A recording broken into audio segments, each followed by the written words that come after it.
This is the 350th anniversary of the first road atlas. It was meant to create a new age. Nothing like it had existed before. Published in 1675, it's a fabulous object. A road atlas and gazetteer of England and Wales, it contained information that had never before been collected. It displayed over 7,000 miles of roads at a scale of 1 inch to the mile, accompanied by information about the markets and administration of every settlement on them, making the land accessible in a completely new way. It's 40 centimeters high, weighs 8 kilograms, and the cost of creating it was, in modern terms, millions of pounds. Its creator, John Ogilby, dedicated it to Charles II as a way of enriching the country. I have attempted to improve our commerce and correspondency by illustrating your Majesty's highways from shore to shore, from this great emporium and prime centre of the kingdom. To us it seems to be perfectly innocent, until we actually look at it. It was born of the scientific revolution, the roads measured with scientific precision by a perambulator, that's the man, with a measuring device called a waywiser. What a boon to mankind! But when I was asked in 2008 to make a series for BBC Wales following Terry Jones of Monty Python as he walked Ogilby's roads in the Principality, I stared at the opening map in bewilderment. It showed the traveller in great detail how to get from London to Aberystwyth. Why? There was no commerce here, and the road was almost impassable. The accompanying text describes it as a kind of morass. No one except a couple of Welsh drovers wanted to go from London to Aberystwyth in 1675. A few poor houses and a ruined castle. Why start the great atlas with that? This book is not what it says it is. But it was created at phenomenal expense, took thousands of man-hours, was guided by leading members of the Royal Society, and was an enormous effort of the best engravers. What was it really for? This wasn't the first book with this title. Ogilby carefully designed his title page as a reference to the great work of that title written by William Camden almost 100 years before. That Britannia was a county history of great estates, originally in Latin, and published without a single map.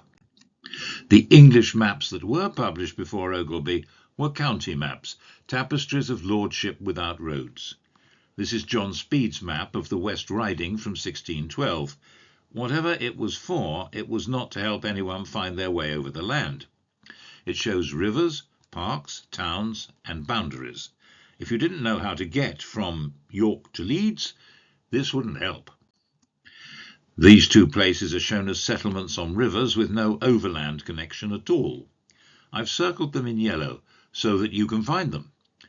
Knowledge of the land was privately owned, and those who had no business on it could be stranded unless they paid for guides. There was a King's Highway between York and Leeds through Tadcaster, but even the king would have trouble finding out where it was. This Britannia was a different country from Camden's.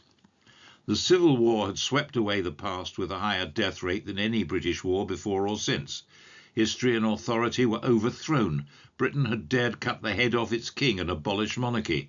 This cartoon, showing Cromwell presiding over the destruction of the royal oak, from which hangs monarchy and law, probably dates from 1648. Then in 1660, his republic too was swept away, and a new kind of monarchy was invented. It needed a new text, with new kinds of information for new people in the King's English, and counties didn't figure in it. This Britannia is open for business, and all roads lead to commerce, greatness and glory, in theory. That's what the frontispiece proclaims, and one of the travellers has a page in his hand. Up to its appearance, if you wanted to know about highways, you'd have to go to an almanac, that annual compendium of useful legal, medical, astronomical and geographical information the granddaddy of Wikipedia, hanging on a peg in the kitchen. That would list the roads. But of course, if you tried to take one of the roads that were listed, you'd probably get lost because it never told you which way to go at a fork in the road, and there were lots and lots of forks. Ogilby's Great Atlas changed all that. For the first time, it provided a map of the roads over the whole of England and Wales, including between York and Leeds. It showed that that road continued on for 106 miles and 4 furlongs to Westchester, and there were clear printed directions. If you had the page with you, you would not get lost. From York to Tadcaster, crossing the wharf and bearing to the right, leave Newton and Bramham and some woods on the same hand, and come to Thorner, a long discontinued village. And so it goes on, leading you turn by turn until reaching Seacroft, a scattering village with an inn or two in it. Thence by some coal pits and the White Horse Inn on the right are brought at 24 miles to Kirkgate Lease, a small village, and 4 furlongs further descending Worrell Hill, you enter Leeds. As easy as that. John Ogilby had made the first road map of any country in the world. He was the least qualified person to do it you could imagine. He was actually a showman who'd staged the great public spectacle of the royal coronation. Although he held the title of the king's cosmographer, he knew nothing of astronomy or geometry. He had no political power, no family connections, and no social position. But as cosmographer royal, he would try to place in Charles's hands the power to unmake history. Sometimes referred to as the Merry Monarch, Charles II is described as a lightweight womanizer, but that was the public show behind which was a man with a carefully managed agenda. He had become king by agreeing to the newly invented role of a regal figurehead, but he remained privately committed to fully restoring the absolute monarchic power that his father believed in. He intended to be unshackled from the limits of Parliament and to run the country in a progressive, scientific way, as a sovereign similar to his cousin Louis XIV of France. But he would have to achieve that in a way that went quite unnoticed and avoided confrontation. Britannia was the map of the roads that would help him undo the Civil War.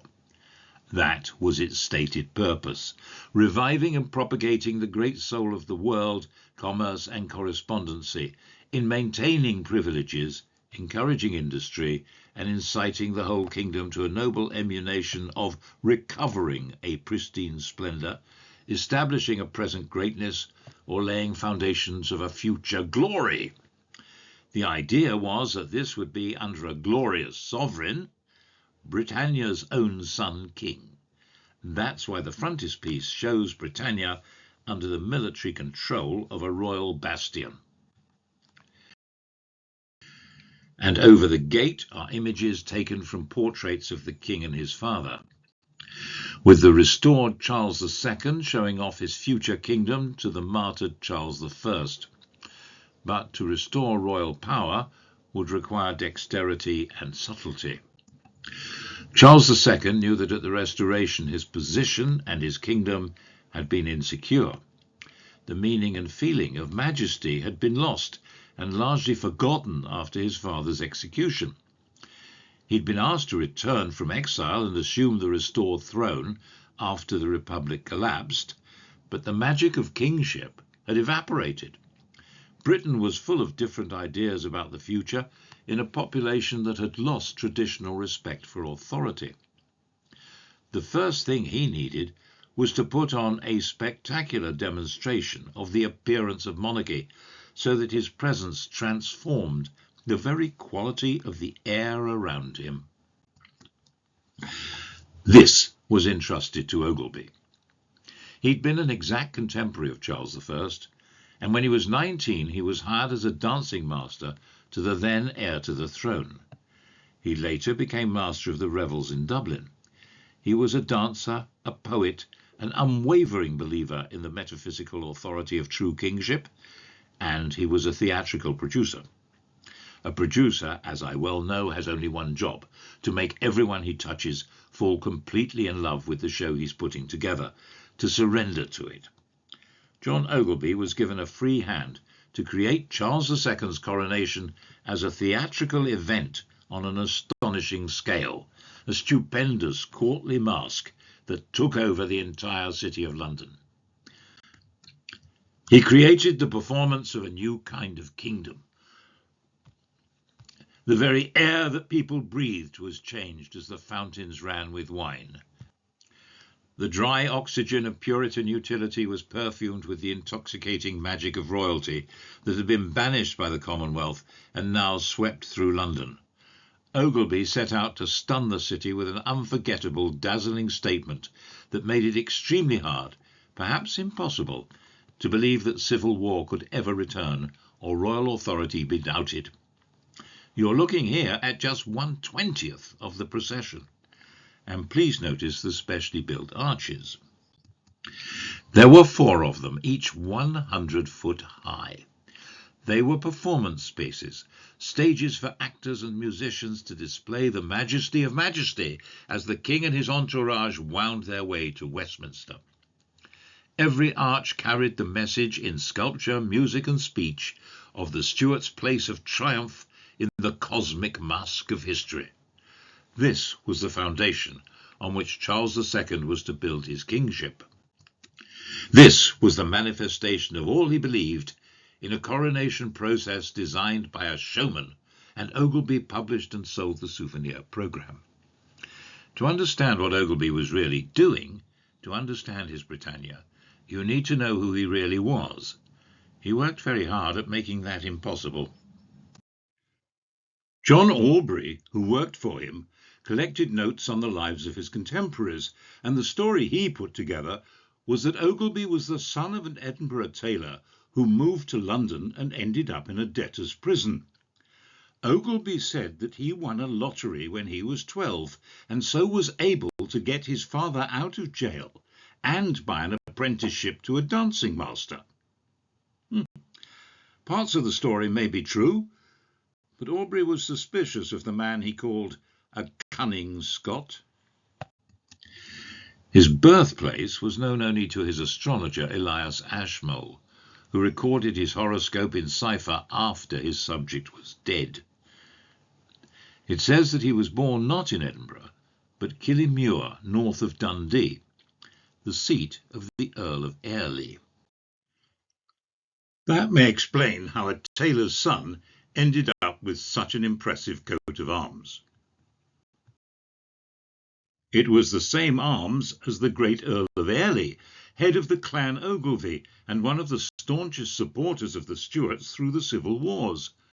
That star indicates a junior relative of the Earl, such as a younger son. He certainly had been apprenticed to a dancing master at a dance school teaching lawyers at Gray's Inn. That was where John Ogilby had learned what he knew of cosmology, the geometry of the heavens.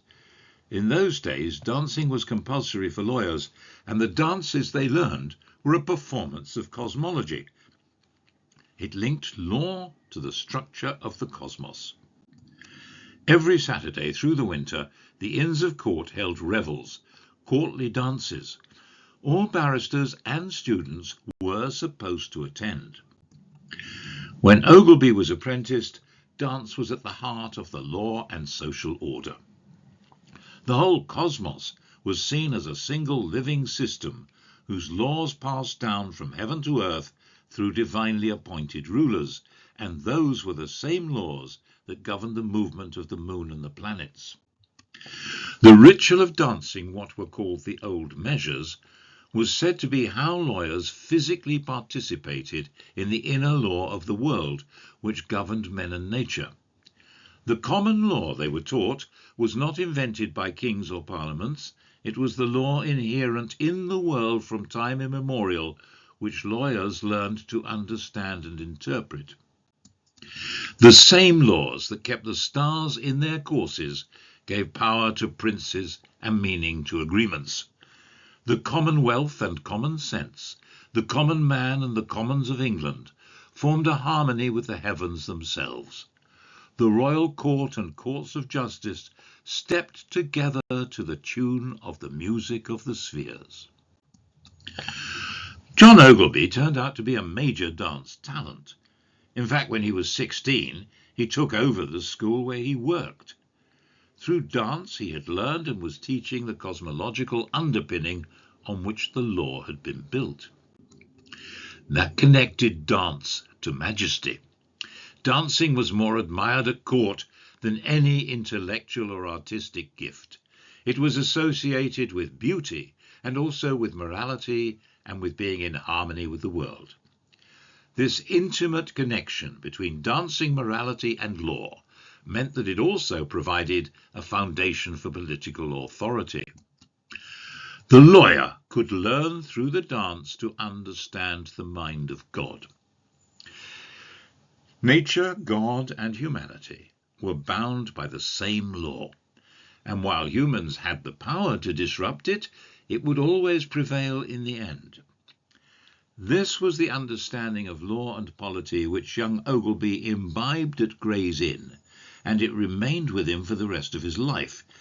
In truth, this was his religion, and it would be the lifeblood of Ogilby's mysterious atlas. For a few years he danced himself, not in revels because he wasn't a gentleman, but in plays. Dancers performed before plays, after plays, and in the course of plays.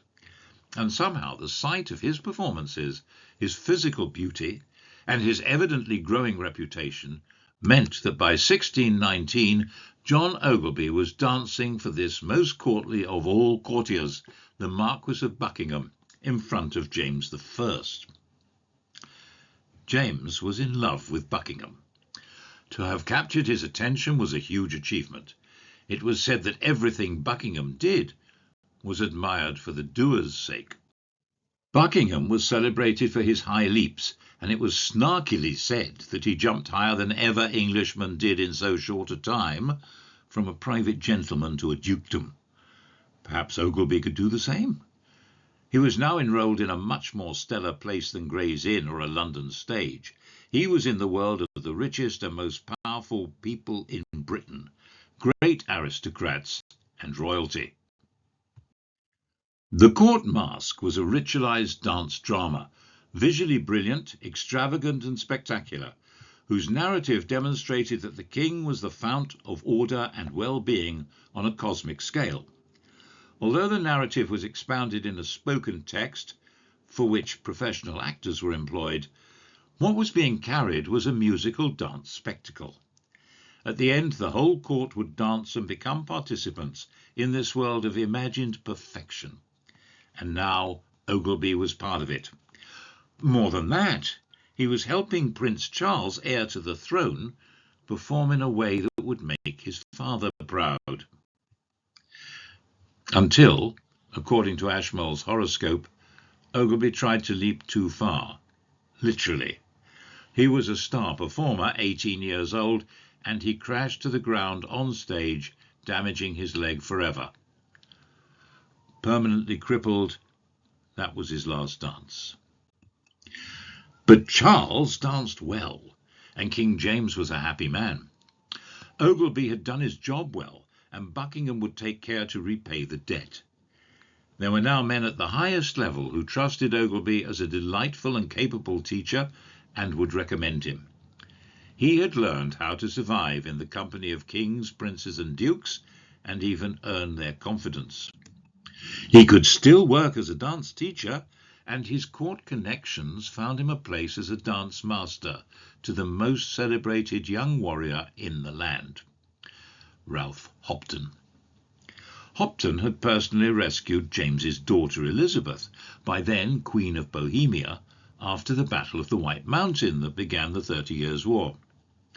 Ogilby was hired to train Hopton's sisters to dance at his wedding. But it was Ogilby who learned most. Hopton trained him as a trooper. He took like a natural to the dance of pike and musket, and Hopton carried him off to the 30 Years' War in the company of other military gentlemen who had danced with him in royal masques and who all simply adored Elizabeth of Bohemia. 2/3 of them died of the plague without ever being allowed to land. Ogilby escaped, but became a prisoner of war in Dunkirk. When he was eventually ransomed, James had died, and his pupil, Prince Charles, was the king.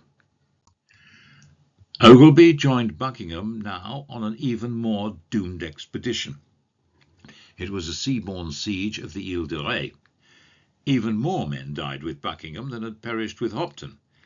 As one of the few survivors, Ogilby found himself captaining a ship and getting it home. He knew nothing about sailing, but he knew how to make men work together.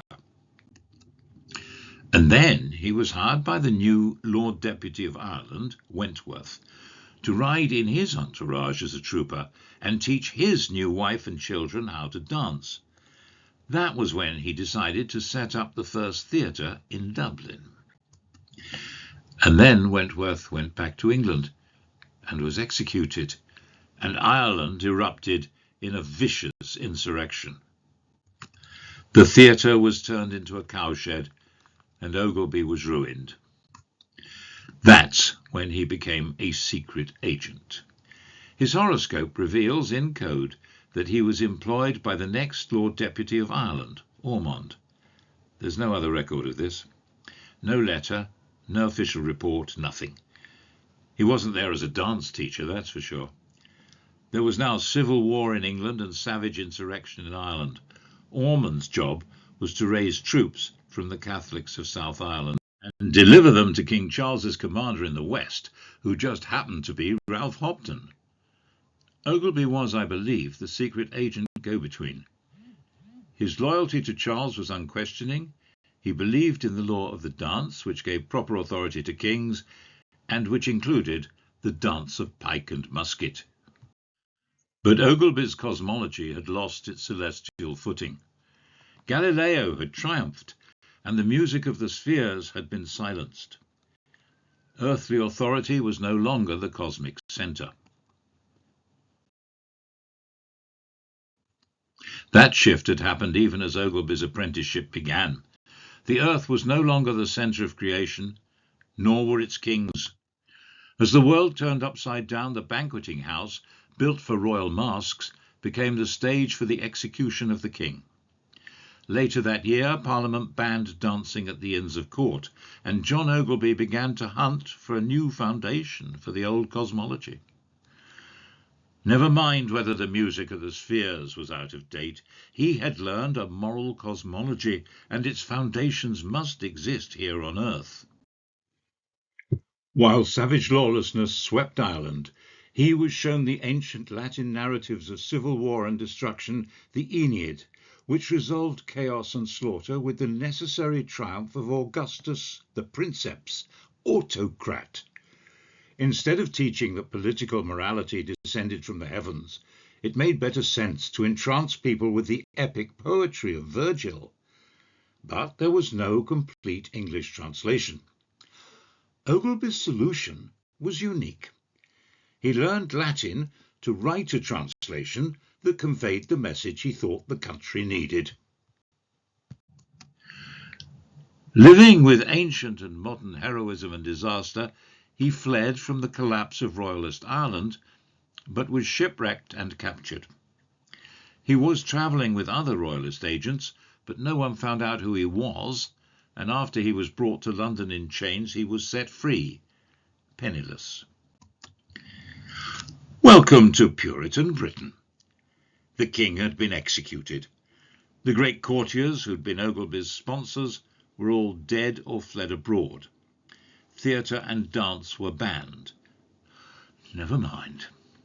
He knew what he must do, and he'd managed to keep hold of his manuscript translation of Virgil. So he walked, limping, to Cambridge and found scholars who had been thrown out by the revolution and would help him improve his work. That is how John Ogilby, poet and classical translator, was born.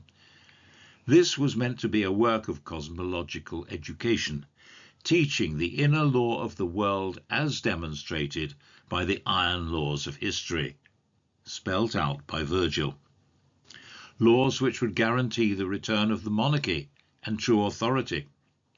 It was lavishly produced and cost a fortune. He put his portrait on the frontispiece. In 1649 he appeared as a modest, respectable scholar. But when he produced the next version in 1654, he would have a very different portrait.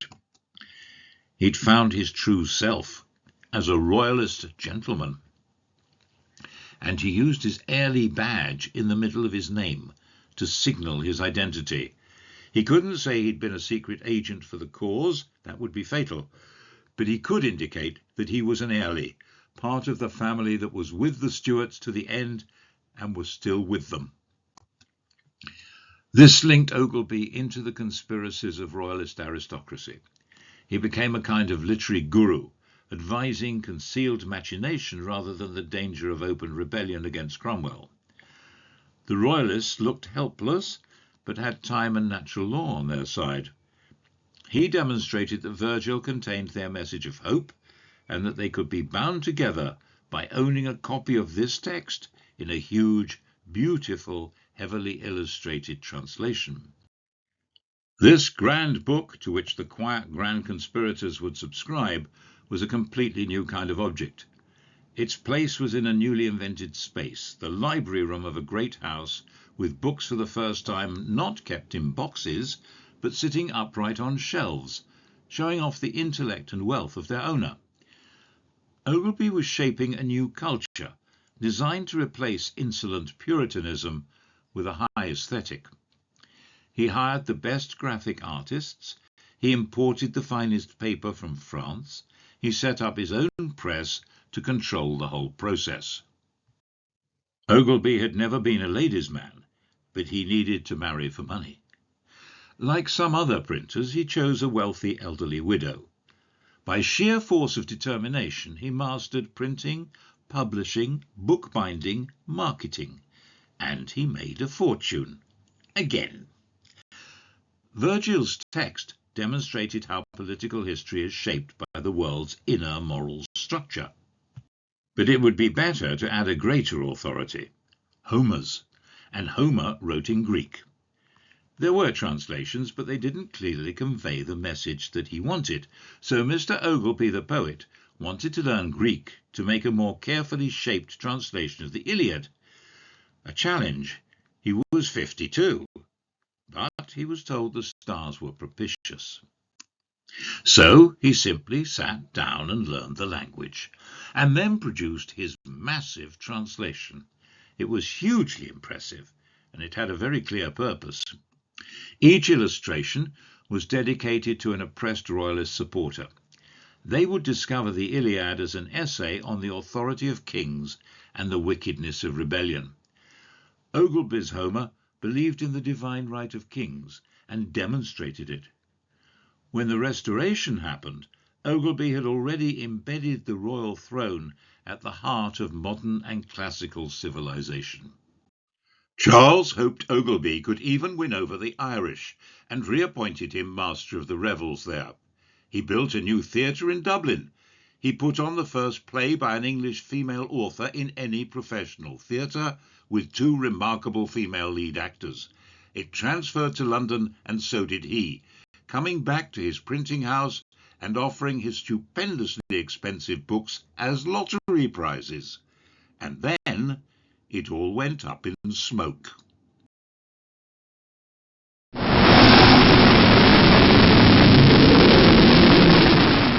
The Great Fire of London consumed his home, his press, and his entire stock. With clear sight and determination, he took stock of the ashes. The Inferno had cleared out his old books, which he saw were now past their sell-by date. Their job was done. He still had £5 left. He was still only 65, and one of his legs was perfectly okay. Reborn, John Ogilby, man of mystery, talent, and energy, rose from the ashes with a vision of limitless opportunity for what he called the conquest of the whole world. All London was rising from the ashes, intent on the commercial conquest of the whole world. Ogilby set up in the new Royal Exchange among the aristocracy of commerce to create great fat illustrated books that would guide them through overseas market opportunities. Such books were already available in Amsterdam, and by a happy chance Ogilby had learned Dutch when he was a prisoner of war in Dunkirk. He did a deal with a Dutch publisher and produced his own translations at breakneck speed. The world was his oyster, and in 1669 he began producing pearls named after markets. China, Japan, Africa, America, he was conquering the world. And then, of course, the English atlas. And that's when it all changed. In a world of secrets, Ogilby was about to be part of the biggest secret of his life. A plot so utterly incredible that for many years no one believed it could have existed. In 1667, when England was at war with the Dutch, they sailed up the Medway and inflicted a devastating defeat on the Royal Navy. Parliament refused to provide the money the Navy needed, and Charles was obliged to sign a humiliating peace.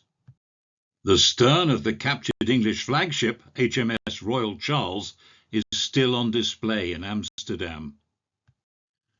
Charles was convinced that the king and the kingdom needed to break free of Parliament's control of finance. The only way he could do that would be with the help of France, and for that he would need to convert to Catholicism. He had no personal objection. He thought Catholicism more accepting of his own notion of royal authority. But many English were pathologically anti-Catholic, and he would need some guarantee of military support if this provoked a rebellion. So in 1670 he made this secret agreement with Louis XIV. This was the very, very secret Treaty of Dover. It begins, "A treaty of similar importance can hardly be found in any period of history."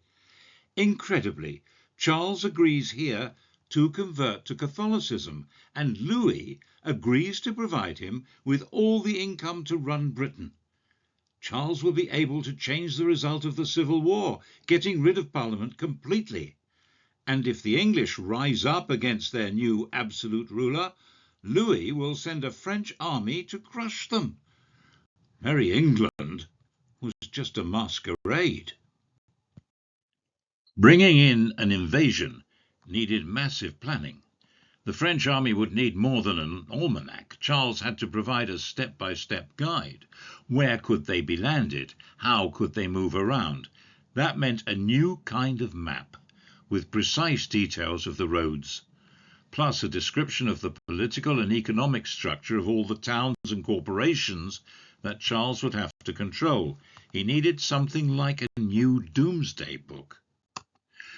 Who could invent such a thing? And who could execute it? Who was totally committed, loyal beyond question, and who could keep secrets that would remain hidden for centuries? In 1671, he named John Ogilby as the royal cosmographer for this purpose. That explains the mystery of Ogilby's last and greatest work.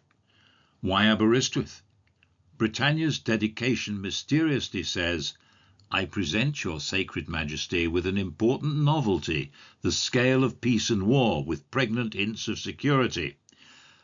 This was an investigation of possible landing places for the French, and Aberystwyth bore looking at, especially as the road shows the lead mines, which were also Charles I's silver mines, minting his currency during the Civil War.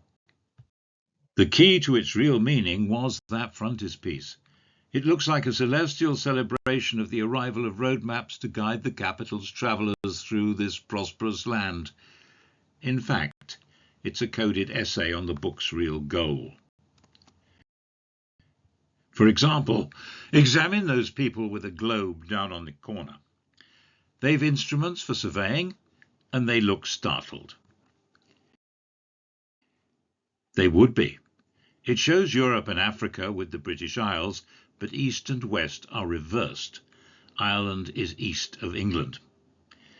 The lettering isn't reversed, so this isn't an engraver's mistake. It's a deliberate clue. to something. But what? The overthrow of Charles I turned the world upside down. Now that had been corrected. Ogilby's purpose was to switch it, to make it turn in a new direction. This was the book of counter-revolution. Illustrations were bound into a book when you bought it, and Ogilby controlled who got to see this page. He didn't want everyone to see the clues, so they were not included in the copy provided to the censor. This is what the censor got. It's still in the Royal Archives at Windsor, and of course what's been blanked out is the key to the hidden message. So one way to find out what Britannia is really saying is to figure out what has been blanked out and why. Well, let's start by figuring out the geography of this landscape. The dead centre of the picture is a harbour town. That big tower on the left clearly represents one of London's gates with added cannon, and the statue of Charles II on it is gesturing towards the harbour. So it's important. I would assume that the road climbing up the mountain is going north and that the harbour town is in the west, but take a look at the riders setting out on the road.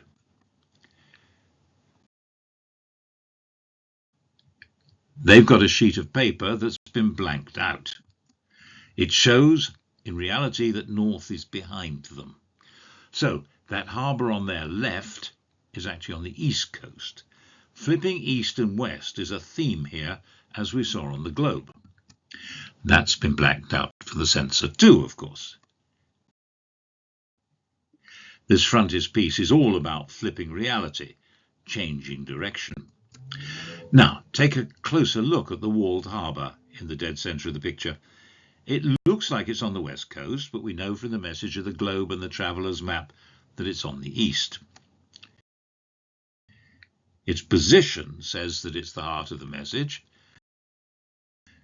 and the picture below is from a 1540 plan of Hull on the east coast. That's clearly the same town, a wall with a gate tower between a square tower on the left, a round tower on the right, and ships anchored to the left of the town. But I've made one change to the 1540 plan of Hull to make it fit the picture. I have flipped it left to right, east to west. Unless you knew that's how to read the image, you wouldn't recognize it. And I say that with confidence because I tried Ogilby's image on Hull's city archaeologist and he didn't recognize it. And he was the man who'd recently published it. So reading the frontispiece is like reading a code. And you get the correct reading confirmed when you look at the map being carried by the cherub up in the top right. It could have been any part of Britain, but it's not. There's Hull. And of course that too was blank on the censor's copy. So one of the statues on the gate is gesturing to Hull. As I've shown you, that's Charles II. The drawing is based on this picture of Charles II, done in 1653 when Charles had fled to France. In the painting, he's pointing to a French fleet, supposedly waiting to invade England in his support. The image now refers to the fleet France offered in the secret treaty to help him carry out his coup against Parliament. And if you follow the principle of flipping left and right, it becomes very clear. The French invasion fleet from the painting now seems to be anchored at Hull. Hull was the city where the Civil War began in 1642, when the city locked its gates against the king. It was also the last city to accept the restored Charles II. He was crowned in Westminster Abbey in April 1660, but Hull didn't recognise him for another 6 weeks. Charles II is showing his father that rebellion has been crushed, and that French fleet is an instrument of Stuart power. The connection between France and Britannia has been concealed in other ways too. The Royal Archives version of the frontispiece shows that road winding uphill as being empty. But in the published version, it wasn't empty at all. There's a coach on it. rather a special coach. It looks a bit ordinary to us, but it was very recognisable at the time because it was the first coach in England to have windows. It was a gift to Charles II from the French aristocrat Count Gramont in 1671, and very distinctive. The object was for Charles's ladies to be able to show themselves off in Hyde Park while protected from the weather. It was very well known, especially because of a famous spat over which of Charles's mistresses would get to be seen first in it. Lady Castlemaine was determined to be the one, but in fact it was Mary Stuart, Duchess of Richmond, with whom Charles was infatuated at the time. Her portrait became the most widely circulated of any woman before Queen Victoria, and for the same reason.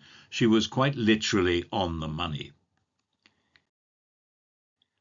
She was the model for Britannia on the first English coin to carry the image, which he issued in 1672.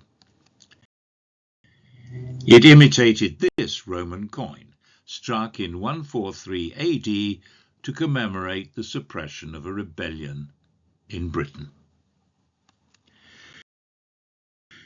And that is what Charles's coin commemorated. The coach on the road was a French gift, and it carried Britannia through a land where rebellion had been suppressed. That's why on the other side of the coin, around the king's head, it says Carolus a Carolo. That weird motto, from Charles to Charles, really means Charles the sequel. The Civil War has been revisited, and this time the king won. That's the message of Ogilby's Roads. Which is why, if you look at the bottom left of the frontispiece, where you see the publisher himself examining the pages, the sheet he's looking at has also been blanked out. It says, the continuation of the road. The book was all about where to land the French army and what towns to control. It doesn't show any road to Liverpool, the most important port for Ireland. That was controlled by an anti-Stuart council with money and weapons, and I believe that's why it was not included in this Britannia. But the track from Holywell, of no conceivable use to anyone, goes past Flint Castle, a possible landing site. The text observes that Richard II had landed here from Ireland. It was also where Ogilby had landed Irish troops to help Charles I.